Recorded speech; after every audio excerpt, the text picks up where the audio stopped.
தொல்லையிலும் பிறவி சூழும் தலை நீக்கியலர்த்து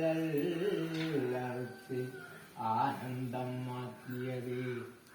இல்லை மறுவானறியளிக்கும் வாதவூரங்கோன் திருவாசகம் என்னும் தேன் ஆதியும் அந்தமும் இல்லாரும் பெரும் யோதியையாம் பாட கேட்டேம் வாசடங்கள் மாதே வளருதியோ வன்செவியோ நின் செவிதான் மாதுவன் வார்கடல்கள் வாழ்த்திய வாழ்த்தொலி போய் கேட்டலுமே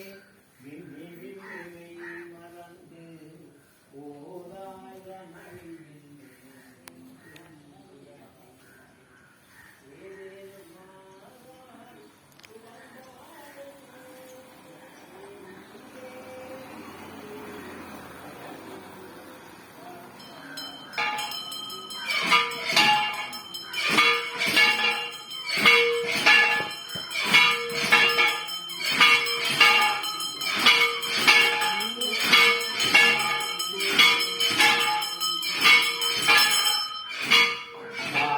பரம் சோதித்தின் வாயிராப்பகல் நாம் பேசும் போதே போதால் ரமணியின் மேல் நேசம் வைத்தனையோ நேரிழையாய் நேரிழையில் இவையும் சிலவோ விளையாடி பேசும் இடமீதோ முன்னோர்களுக்கு பூசு மலர் பாதம் தந்தருள வந்தருளும் ஈசன் தில்லை சிற்றம்பலத்துள் ஈசனாற்றன் வாயாம் மாறேலோடும் பாவாய்.